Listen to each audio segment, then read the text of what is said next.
Wow. Such beautiful voices. A lot of beautiful voices here at camp. It's wonderful to hear that talent. Well, I don't have a hedgehog, but I do have a blue jay. And I'm going to put it right over here to keep a bird's eye view of that crazy hedgehog over there. Okay. I had a little video I'd like to play, a short little video. Mr. Scarborough, if you're listening, if you wouldn't mind putting that video up. Same habit of doing Mr. Kaidannek.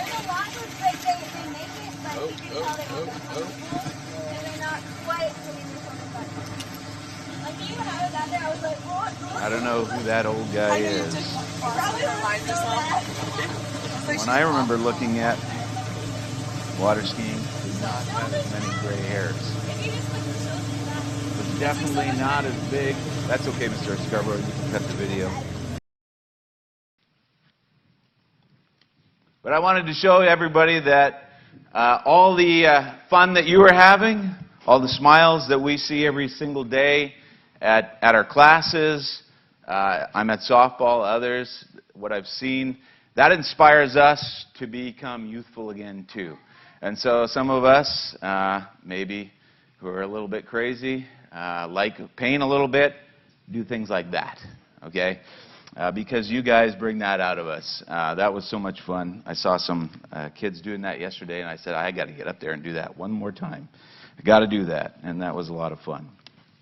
Well, then, we're enjoying a beautiful camp, right? We've had some rain in due season. We've had hot days, not as hot as some of the days. Maybe next week will be a little hotter. We've been away from the world. We've been separated here in this huge campus, kind of away from the hustle and bustle of our everyday lives, away from people that influence us, away from our neighborhoods, away from school. School's over, thankfully, right? We've been separated in this forest. We have no jobs, except for the ones we have here on campus. We have 3 square meals a day. We have snacks. We have nighttime snacks.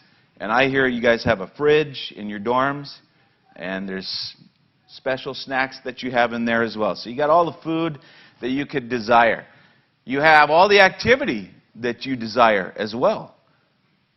Some activities may be new to you, some are old to you, some you're very good at, but you're doing them with the people that you really enjoy seeing and spending your time with. But there's a world out there that you came out of beyond the very gates of this camp, and it's one of the main reasons that we should be so happy to be here together with one another, spending the time we have with one another. Let me briefly describe a little bit of that world. I know it's going to be a bit of a downer, okay? But listen to the world that we've left behind. Risk of civil war in France because of the far right and the left. Look at what happened last night. Many of you may not be aware, but there was a presidential debate last night between 2 candidates. We know those 2 candidates. One, the current president, one, the former president. And to watch anything on that debate was, frankly, it was ghastly. It was unbelievable to see the kind of leadership choices we have. We're at a stage in this country where we have those 2 types of leadership choices, and that's it.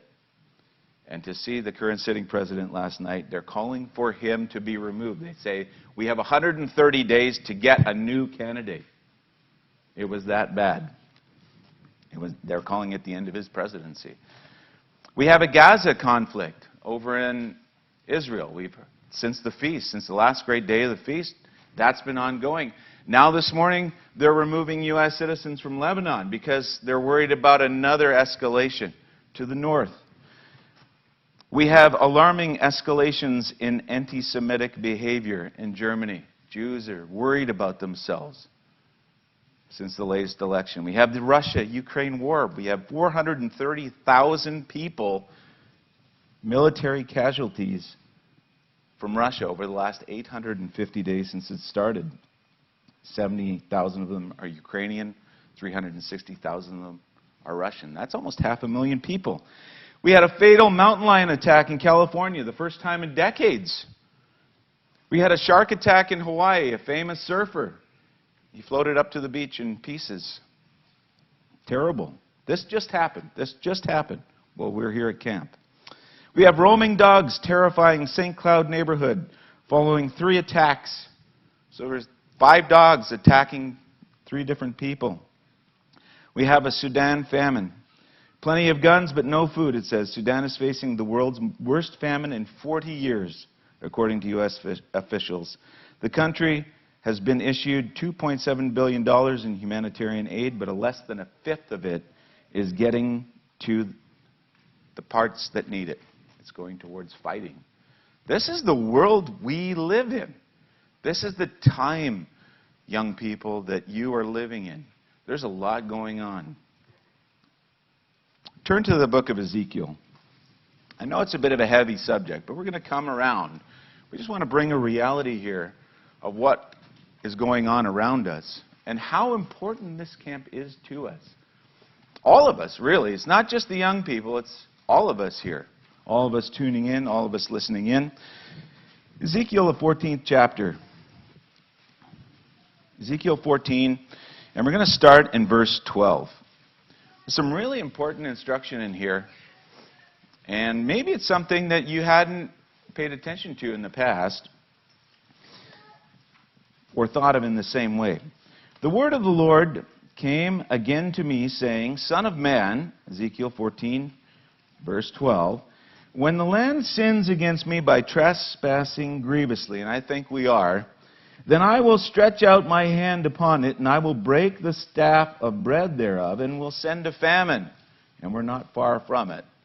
We have a few days of food stores in every one of our grocery stores, even in this land of plenty. And will cut off man and beast from it. Though these 3 men, and this is interesting, he mentions 3 men, Noah, Daniel, and Job were in it, they should deliver but their own lives by their righteousness. So there's some conditions there, says the Eternal. If I cause noisome beasts to pass through the land, now think of that mountain lion attack, that shark attack, and they spoil it so that it was desolate, that no man may pass through because of the beasts, though these 3 men, cited again, were in it, as I live, says the Eternal, they shall deliver neither sons nor daughters. They shall only be delivered, but the land shall be desolate. So again, adding a new condition here, God is, through the prophet Ezekiel, they'll not deliver their sons nor their daughters. So that adds an interesting element.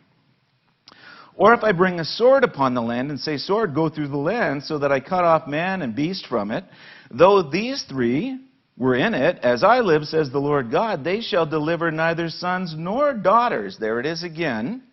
But they only shall be delivered themselves. And then the last one, the 4th sore judgment, you might say. If I send a pestilence into the land and pour out my fury and blood to cut it off from man and beast, though Noah, Daniel, and Job were in it, as I live, says the Lord God, they shall deliver neither son nor daughter, but they shall deliver their own lives by their righteousness. So what's really important here? We see this emphasized over and over and over again. These 3 men. And God is saying, if you're not like these 3 men, you're not going to be delivered. We're not going to be delivered. I'm not going to be delivered. And even if I am like these 3 men, I can't deliver my own children. Wow. That's pretty serious, you know.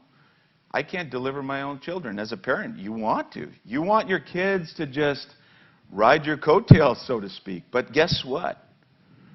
The Bible also says, work out your own salvation with fear and trembling. There comes a point, young people, especially the teens, maybe some of the older preteens, but likely the teens, where God makes this decision in his mind. And I don't know where that is for every single person. God does.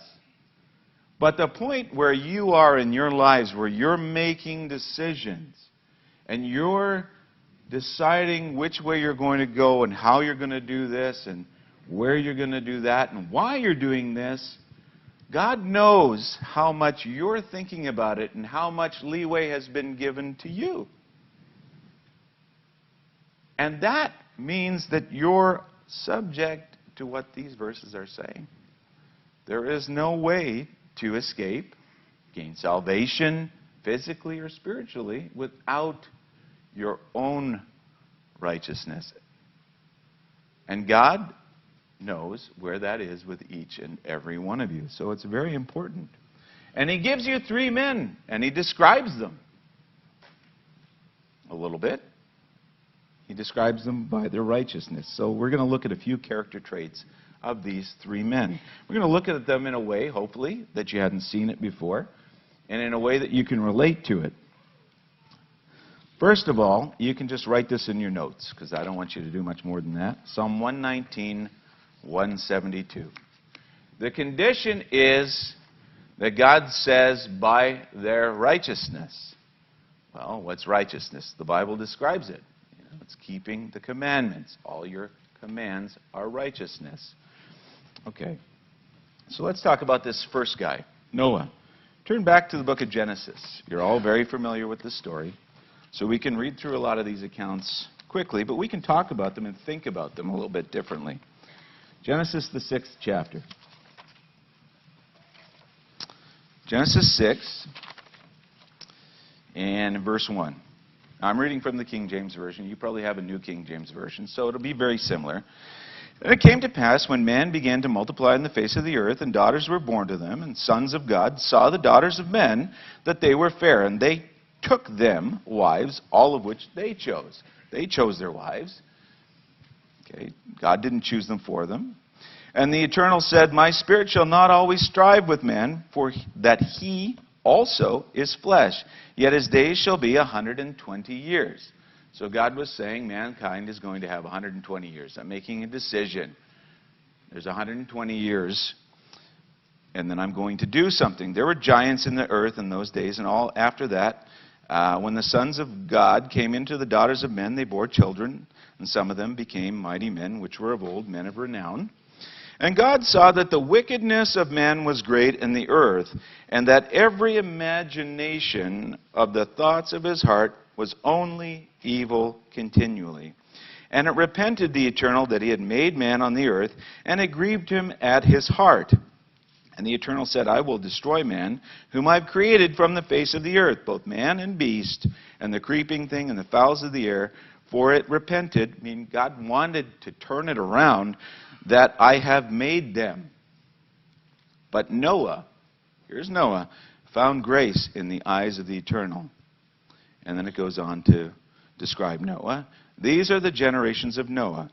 Noah was a just man, otherwise known as righteous, and perfect in his generations. And Noah walked with God. Very interesting. So God was looking at what mankind was doing. There were all kinds of wrong forms of marriage going on. There was all kinds of violence going on. There was all kinds of wrong thoughts going on. It was 24/7. Mankind had been on the earth for 1,500 and some years. And God was saying, there's 120 years I'm going to give mankind. I've got this special commission for Noah. And we know, you can write this in your notes for your study later, Matthew 24, 37 and 39 through 39, talks about the time we're living in, the time I described earlier. But as the days of Noah, so shall also the coming of the Son of Man be. For as in the days where before the flood they were eating, drinking, marrying, and giving in marriage until the day Noah entered the flood, and knew not until the flood came and took them all away, so shall be the coming of the Son of Man. Okay? He's saying that the time we're living in is going to be like the days of Noah. That time is here. That time is now. That time is upon us. That time is the time we're all living in. But it says Noah walked with God. It's an interesting way of speaking. Right? Noah walked with God. Did God literally come down and walk with Noah? Possibly. Maybe. It says he walked with him. Back then it was a lot easier for prophets, preachers of righteousness. God actually spoke to them face to face in many times. Where he spoke and they heard a voice, he was audible with many of them. We don't know exactly. But it does say that he walked with God. So you know what it's like to walk alongside somebody. You've walked alongside people the whole way, right? Between every one of your activities. You're walking with somebody does a little move, you kind of stop, you pause, okay? Somebody trips, you kind of avoid them. Somebody tries to bump you, maybe you bump them back. Somebody says something to you, you hear it, maybe somebody's razzing you along the way, right? So you razz them back.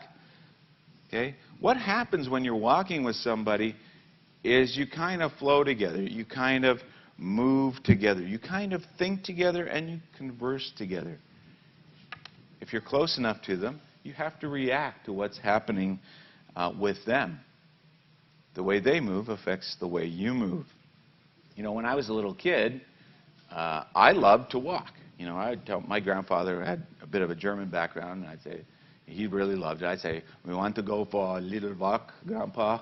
That's just the way I couldn't pronounce my letters properly and my words properly, and that just brought joy to my grandpa's heart, so we would go for a walk. And I did that. I walked with my dad. I walked with my dad for many years while he was alive, even into my 30s and 40s before he died. And when I walked with him, we talked. We talked about many, many things. We talked about important things. We talked about things that maybe made us sad, things that we were struggling with, things that we needed to understand, ideas we were throwing around, trying to come to an understanding. Maybe you do that with your parents. I did that with my kids when they were younger, especially with my boys when they were younger. But now we don't get up on the Sabbath at the same time. Hint, hint. They may take the Sabbath rest a little bit longer than I do. So I'm looking forward to the time when we can walk together again when they're motivated to do so. Hint, hint.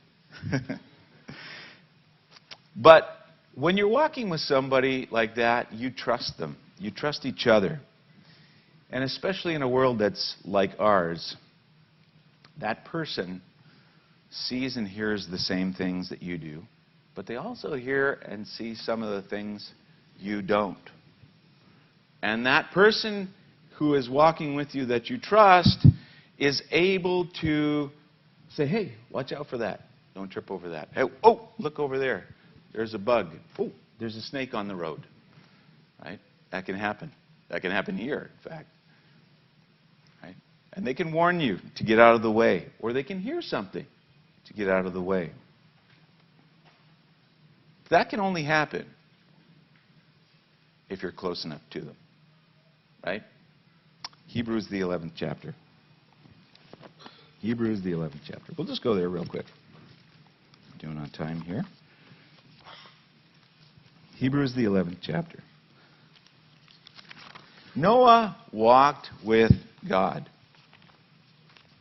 He was close to God. I mean, think about Noah. The time that God told him to build the ark, we know that the flood came in the 600th year. He was 480 years old. He was in the prime of his life. Okay, that's hard to believe, right? He lived till he was 950 years old, so he was right in the middle of his life. He was in a society around him that was corrupt. He was in a plain, and God said, I'm going to give man 120 years, and over that 120 years, I'm going to have something for you to do. What's that something? I want you to chop down these huge trees over here, and I want you to construct a boat. in the middle of that plain. And it's going to be huge, as big as this building, probably a little bigger. Just take this building, put it upside down, increase the length, increase the depth. And I want you to build that boat. And he gave him real specific things. Now, was Noah a shipbuilder? I don't know if he'd built any before. Was Noah a human being thinking, okay, it's kind of dry around here. There's a lot of grass over there. I see a little stream, maybe a big river down the road. Do you want me to build it over there? God said, build him a boat, a huge boat. And for 120 years, he had people walking by him. And they weren't just people he didn't know. Noah was alive for 480 years, and a lot of people lived for that long. And they were looking at him, and they were all his relatives. They were all his distant family, cousins. And they were thinking, what's wrong with Noah? What's he doing? At first, it wouldn't have seemed bad. Oh, he's chopping down a few trees. Maybe he's going to build a house. Next thing you know, this structure of a big boat comes on. You think, I think Noah's been eating the weird berries. What's going on? And don't you think that Noah might have thought that too? Noah was human. Just put yourself into the mind of another human being. Yes, Noah was faithful. Noah did what God said. But he was a human being for 120 years. He was being ridiculed, I'm sure. While he was trying to warn people for 120 years, he was being ridiculed. He had this huge ship built in the middle of a plain. He probably dealt with some self-doubt. He probably dealt with some periods in his life. But what got him through it?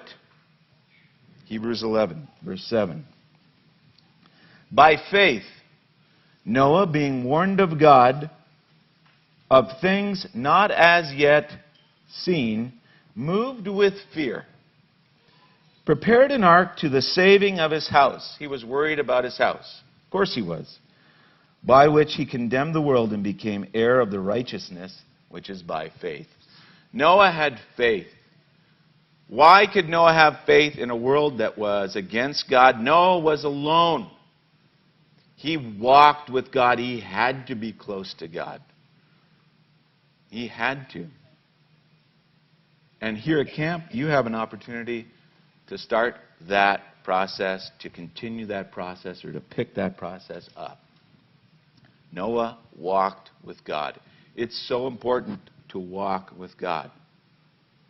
Remember, that's one of those things that Ezekiel described as one of the three men. And it's very unique that Noah walked with God, it says. Okay, let's look at number 2. Daniel. Book of Daniel.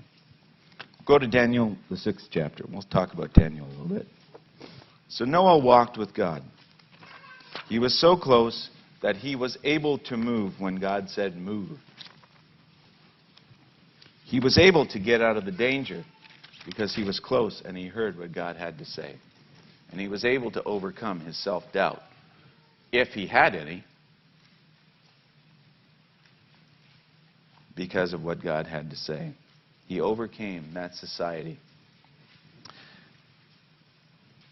Daniel, the 6th chapter.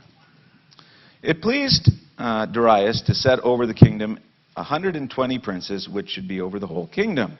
And over these 3 presidents, of whom Daniel was first, that the princes might give accounts unto them, the king should have no damage. Then this Daniel was preferred above the presidents and the princes because an excellent spirit was in him. So a young man had the Spirit of God, and the king thought to set him over the whole realm. Then the presidents, these other guys, and princes sought to find an occasion against Daniel concerning the kingdom. But they could not find an occasion or fault with him. Daniel was righteous. For as much as he was faithful, neither was there any error or fault found with Daniel. Then said these men, we shall not find any occasion against Daniel, except we find it against him concerning the law of his God. Then these presidents and princes assembled together to the king and said unto him, King Darius, live forever. All the presidents of the kingdom, the governors, the princes, the counselors, the captains, have consulted together to establish a royal statute and make a firm decree that whoever shall ask a petition of any god or man for 30 days, except for you, O king, he shall be cast into the den of lions. And we know the story. Now when Daniel knew that the writing was signed, and once that writing was signed, that was it. It never changed. He went into his house, and his windows being open in his chamber towards Jerusalem, he kneeled upon his knees 3 times a day and prayed and gave thanks before his God, as he did before times, or always, as was his custom. Daniel knew full well what the king, what those others that did not like him did. He knew. And he knew what he was to do. Daniel was resolute. Daniel was resolute in his belief. He stayed in contact with God as well. He knew what he knew, and he knew that he knew it. Okay, did you follow that? Daniel knew what he knew and knew that he knew it. There was no changing Daniel. We need to be like Daniel as well. We need to know what we know and know that we know it. And that will help us to become resolute. He was not afraid because of what he knew. He had guts. Daniel had character. Hebrews, the 13th chapter. Hebrews, the 13th chapter. It says in verse 6. Let's turn over there real quick. You might want to keep your place there in Daniel. Hebrews 13, verse 6 says, So that we may boldly say, The Lord is my helper, and I will not fear what man shall do to me. That's exactly the way Daniel thought. He wasn't going to fear what men were going to do to him. He was resolute. He knew what he knew and knew that he knew it. And you know what Daniel did? He chose other people to surround himself with that were the same. That's what Daniel did. Proverbs, the 12th chapter. Keep your mark in Daniel. Bouncing around a little bit here. Proverbs, the 12th chapter. Proverbs 12 in verse 26, it says, The righteous, because we know Daniel was righteous, Ezekiel 14 told us that, should choose his friends carefully, for the way of the wicked leads them astray. Choose the right friends and choose them carefully. That's incredibly important. Presumably, I think we can all assume it, Daniel chose friends that thought the exact same way. In fact, we can prove it. Daniel chose good friends. Look around you. Look to your left. Everybody get up with your head. Look to your left. Okay? If you're looking right, that's your other left. Okay? Look to your right. Look behind you. Look in front of you. That's to those in the front row. Everyone here is your friend. Some better friends, some closer than others. And everyone here has to know what they know and know that they know it. Okay? We have to. We have to be that way with one another. That's what helps keep us resolute. Daniel, the first chapter. Since you're in Daniel still, I'll turn back there. I'll prove it to you. Daniel had some pretty good friends. Daniel 1 and verse 7. Actually, Daniel 1, verse 6. Now among these were the children of Judah, Daniel, Hananiah, Mishael, and Azariah. Okay? Daniel, the third chapter. Let's go there. Okay, so there's So it starts off in the book of Daniel. It talks about these four young people. And Daniel 3, verse 16 says, now their names were changed to Shadrach, Meshach, and Abednego, and answered and said to the king, O Nebuchadnezzar, we are not careful. Okay, we're not careful to answer you in this matter. There was a decree. He said, look, we're not afraid to answer you in this matter. If it be so, our God whom we serve is able to deliver us from the burning fiery furnace, and he will deliver us out of the hand, O king, out of your hand. But if not, be it known unto you, O king, that we will not serve your gods. We will not worship the golden image which you have set up. These are the friends that Daniel chose. They knew what they knew, and they knew that they knew it. And they, like Daniel, were also not afraid of any consequences because they knew their God. They knew the truth. You have this incredible opportunity here. Your parents have this incredible opportunity to teach it. We have this incredible opportunity to reteach it to you, to teach it to you, to remind you of the truth. That is so special. And you're hearing it every single day here at camp. But you need to also hear it in your own life. There comes a point where you are going to be challenged on various things, and you need to go back into the book, you need to go back into the literature. We all need to do this. And we need to prove to ourselves what we've been even hearing from our parents sometimes. It's one thing for me to say it to my kids. It's another thing for them to go and take my words, put them to the test. Put them to the test against this book right here. Put them to the test of the church literature that's based on this book right here. And if they hold true, then you've proven them to yourself. And that's more important than anything in the world. You got to know what you know and know that you know it. And then associate yourselves with others. And that should be everybody in this room, shouldn't it? That should be everyone in this room. Go back to Daniel 1. We'll look at a little example here. Daniel 1 and verse 8. But Daniel purposed in his heart that he would not defile himself with the portion of the king's meat. Okay, this is just after introducing Daniel and his friends. Nor with the wine which he drank. Therefore he was requested of the prince of the eunuchs that he might not defile himself. Now God had brought Daniel in favor and tender love with the prince of the eunuchs. And the prince of the eunuchs said to Daniel, I fear my lord the king, who has appointed your meat and your drink, your portion, for why should he see your faces looking worse than the others?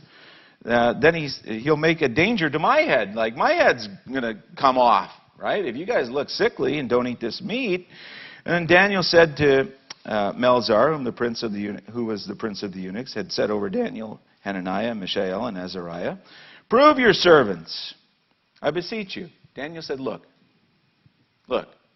here's one little small example of what we know. Prove us. Give me 10 days. And let us eat pulse. There's no good meat here for me to eat. Let us eat pulse, stuff that comes up from the ground. Okay? Something that grows. Not an animal to eat, and water to drink. And let our countenances be looked upon before you, and the countenances of the children that eat of the portion of the king's meat. And as you see it, deal with us. Deal with us as you see it. Okay? So for 10 days, give us a test here. We're going to prove God's way to you. They knew what they knew, and they knew that they knew it, all of them. And we know the story of that. After the 10 days, their faces looked more fat, it says, or their countenances were rosier. They looked healthier. They were more full of vitality. Okay? You're going to be tested on those things. Believe me. I knew a young guy once who went off to a sporting event in high school, and he hadn't surrounded himself with the best of friends. And this young man was in the church. And he went off to, basically, provincially it's called Ontario OFSA. It was the Federation of Student Athletic Association. And he went off, and he was going to go and throw the javelin, because he was ready to go, and he could place maybe in the top 3, kind of ranked in that area. And he had a group of friends that he went with. They weren't in the church. And boy, he was hungry. He was hungry and he had no money. And one day, just before his event, his friends decided, well, we got some money. We're going to get some pizza. And this young man said, oh, I really want to eat some pizza. I'm starving. I got a big event tomorrow. Guess what was on that pizza? Anybody want to guess? In back. Yes. Mr. Pape. Pepperoni. Do you think it was turkey? No. It wasn't turkey pepperoni. And this young man who was so famished said, it's not a big deal. Nobody's around. Everybody was kind of pushing it on him. Yeah, come on, eat some. Just, come on. So guess what this young man did? He ate some. Guess what happened 4 hours later? This man took that pepperoni pizza, mashed it up, and removed it from his body in a manner you do not want to have it removed from your body. Voluntarily expelled from his body. And guess how he did the next day at his event? Didn't even place in the top 10.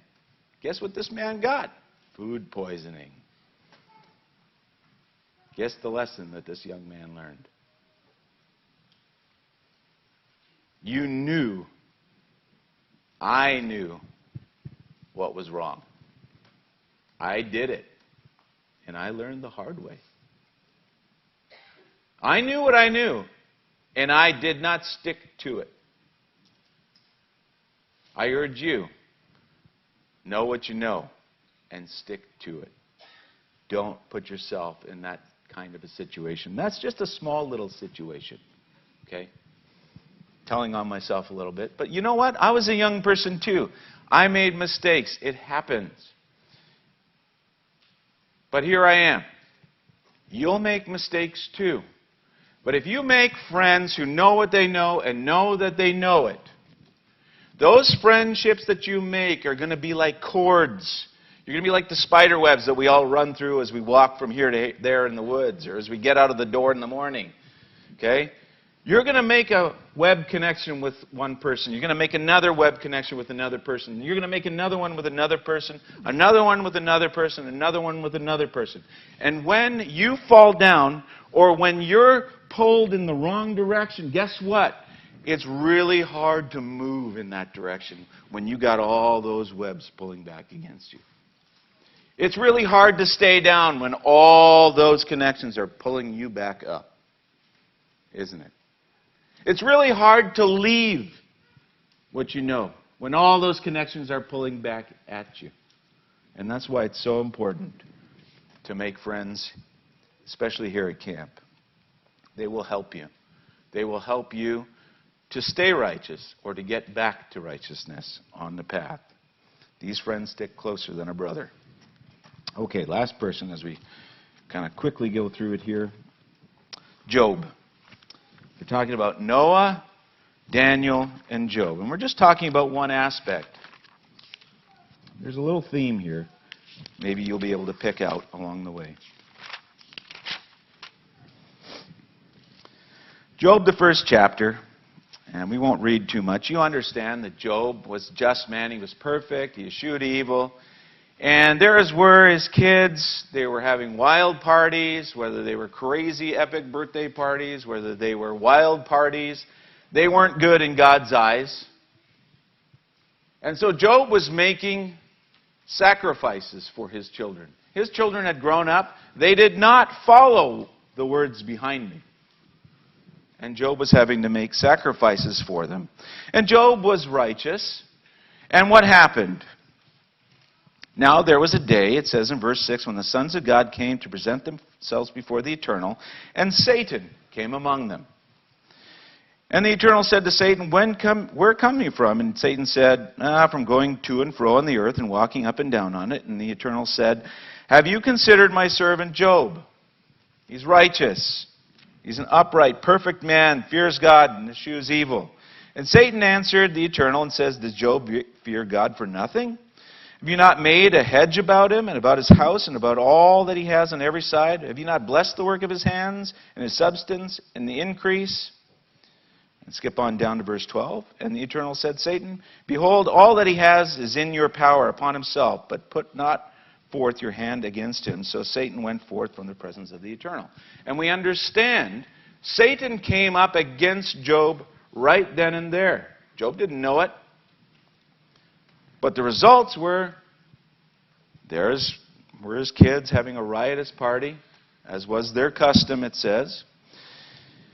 And all of his wealth was taken up by a band of Sabaeans, Chaldeans. And a big storm came, and a whirlwind, and it just tore his whole house up, and all his kids were killed. Satan had a direct attack on Job. So it's not just dealing with yourself. It's not just dealing with your friends. Satan himself will sometimes want to test you and tempt you. Chapter 2. Again, there was a day when the sons of God came to present themselves before the Eternal. And Satan came among them to present himself before the Eternal. And the Eternal said, Satan, where are you coming from? And he said, from going to and fro along the earth. Verse 3, and the Eternal said, Satan, have you considered my servant Job? He holds his integrity. He eschews evil. He holds fast. And you've moved to destroy him without a cause. And we know the story. Satan says, skin for skin. And God allowed Satan to continue to punish or tempt Job. And sometimes it's going to be really hard. Job had to be patient. James, the 5th chapter. So I'd encourage you to go back over the book of Job, first few chapters, and just relook at it. But tie it into this in James, the 5th chapter, as we start to make our way towards the end. James, the 5th chapter. Verse 10 and 11, it says, take my brethren, the prophets, who have spoken in the name of the Eternal, or the Lord, for an example of suffering affliction and of patience. And Job certainly suffered affliction. Did he necessarily deserve it? No. Would God allow it? Yes, he did allow it. Satan had to ask his permission. But Satan came directly against Job. Satan can come directly against you from time to time. Behold, we count them happy which endure. You have heard of the patience of Job.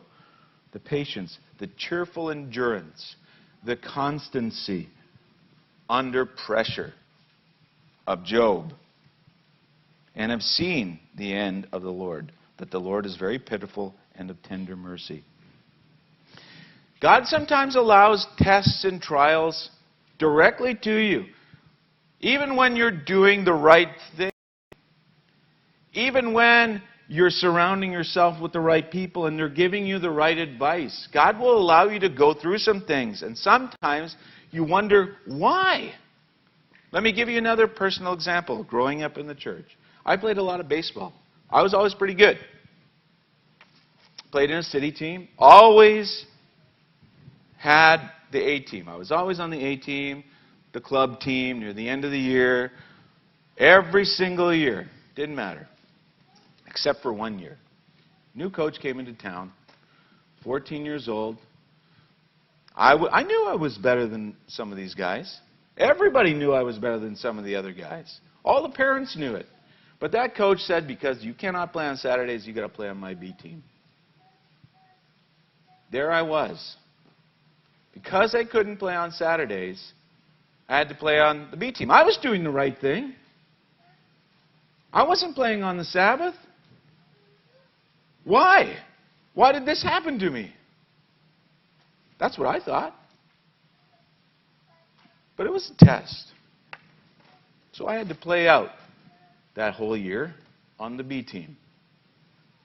It was easy. I tore up that league. It was kind of ridiculous. And I got called up for tournaments from time to time. And I got called up for the year-end tournament. And in the final game that our team got to play, the A team got to play, I was the only guy to get on base. The entire game. The coach came up to my dad afterwards and said, should have had the kid on the team the whole year. But that was a test for me. Just like Job. Job went through it. He suffered loss. He suffered personal loss. He suffered family loss. He suffered all of his wealth.